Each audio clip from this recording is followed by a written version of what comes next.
Hi friends, இன்றைக்கி நம்ம பார்க்க போகிற ரெசிபி வாழைக்காய் பொடி மாஸ் எப்படி செய்கிறதுன்னு பார்க்க போகிறோம். ரொம்பவும் ஈஸியாக செய்யக்கூடிய ஒரு ரெசிபியும் கூட.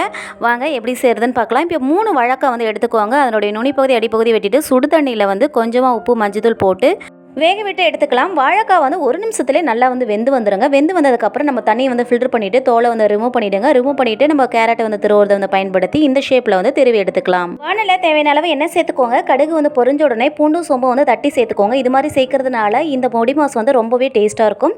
ஸோ இப்போ பொரிஞ்ச உடனே நம்ம கட் பண்ண வெங்காயம், காரத்துக்கேற்ப மிளகாய், கருவேப்பிலை, உப்பு சேர்த்து வதக்குங்க. இந்த பொரியலுக்கு மட்டும் நம்ம முன்கூட்டியே தேங்காய் சேர்த்து வதக்க போகிறோம். இப்போ தேங்காய் சேர்த்து நல்லா வதங்கினதுக்கப்புறம் துருவி வச்சிருக்க வாழைக்காயை நம்ம சேர்த்துக்கலாம். நல்லா கலந்து கொடுங்க. ஒருவேளை உப்பு பத்தலைன்னா உப்பு சேர்த்து நல்லா கலந்து கொடுத்துட்டு ஃபைனலாக கொத்தமல்லி தூவி இறக்கிட்டோம் அப்படின்னா சூப்பரான வாழைக்காய் பொடி மாஸ் ரெடி ஆகிடும்.